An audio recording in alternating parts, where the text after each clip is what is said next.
Pride and Prejudice by Jane Austen, Chapter 17. Elizabeth related to Jane the next day what had passed between Mr. Wickham and herself. Jane listened with astonishment and concern. She knew not how to believe that Mr. Darcy could be so unworthy of Mr. Bingley's regard, and yet it was not in her nature to question the veracity of a young man of such amiable appearance as Wickham. The possibility of his having endured such unkindness was enough to interest all her tender feelings, and nothing remained, therefore, to be done but to think well of them both, to defend the conduct of each, and throw into the account of accident or mistake whatever could not be otherwise explained. "They have both," said she, "been deceived, I dare say, in some way or other of which we can form no idea. Interested people have perhaps misrepresented each to the other. It is, in short, impossible for us to conjecture the causes or circumstances which may have alienated them, without actual blame on either side." "Very true indeed. And now, my dear Jane, what have you got to say on behalf of the interested people who have probably been concerned in the business? Do clear them too, or we shall be obliged to think ill of somebody." "Laugh as much as you choose, but you will not laugh me out of my opinion.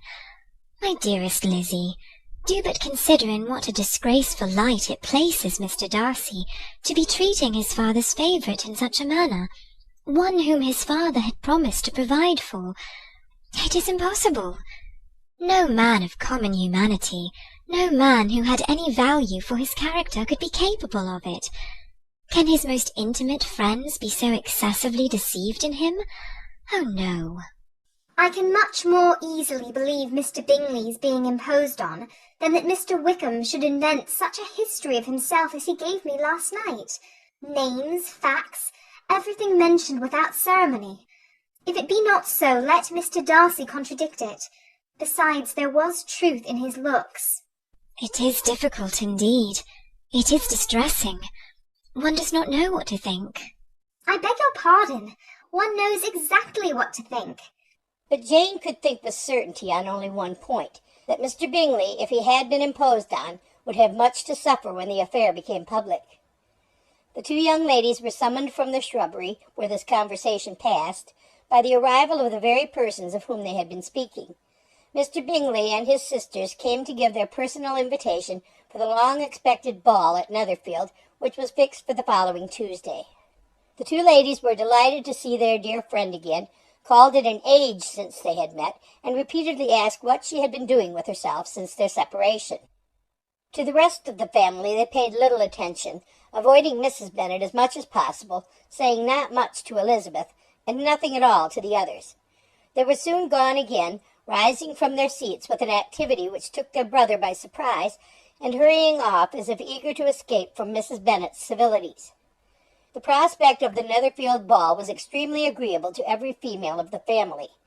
Mrs. Bennet chose to consider it as given in compliment to her eldest daughter, and was particularly flattered by receiving the invitation from Mr. Bingley himself instead of a ceremonious card.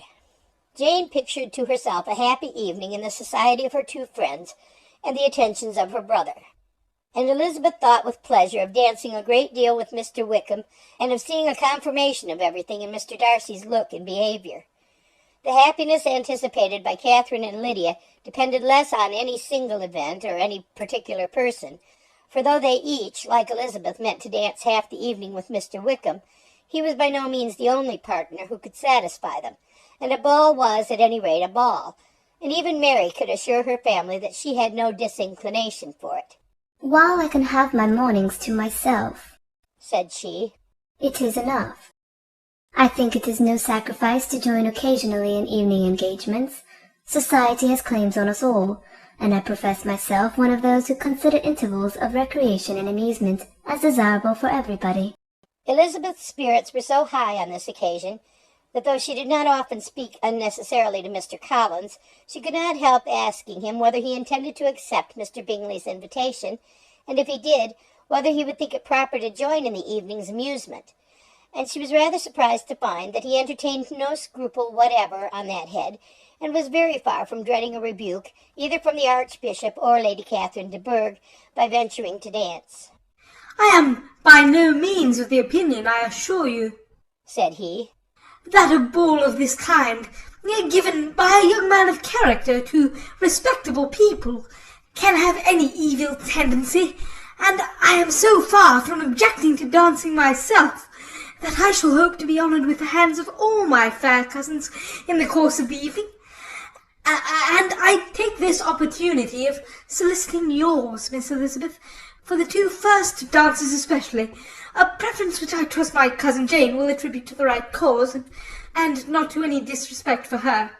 Elizabeth felt herself completely taken in. She had fully proposed being engaged by Mr. Wickham for those very dances, and to have Mr. Collins instead.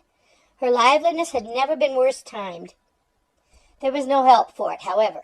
Mr. Wickham's happiness and her own were perforce delayed a little longer, and Mr. Collins's proposal accepted with as good a grace as she could. She was not the better pleased with his gallantry from the idea it suggested of something more. It now first struck her that she was selected from among her sisters as worthy of being mistress of Hunsford Parsonage, and of assisting to form a quadrille table at Rosings in the absence of more eligible visitors. The idea soon reached to conviction, as she observed his increasing civilities toward herself, and heard his frequent attempt at a compliment on her wit and vivacity, and though more astonished than gratified herself by this effect of her charms, it was not long before her mother gave her to understand that the probability of their marriage was extremely agreeable to her. Elizabeth, however, did not choose to take the hint, being well aware that a serious dispute must be the consequence of any reply. Mr. Collins might never make the offer, and till he did, it was useless to quarrel about him. If there had not been a Netherfield ball to prepare for and talk of, the younger Miss Bennets would have been in a very pitiable state at this time, for from the day of the invitation to the day of the ball there was such a succession of rain as prevented their walking to Meryton once. No aunt, no officers, no news could be sought after. The very shoe roses for Netherfield were got by proxy.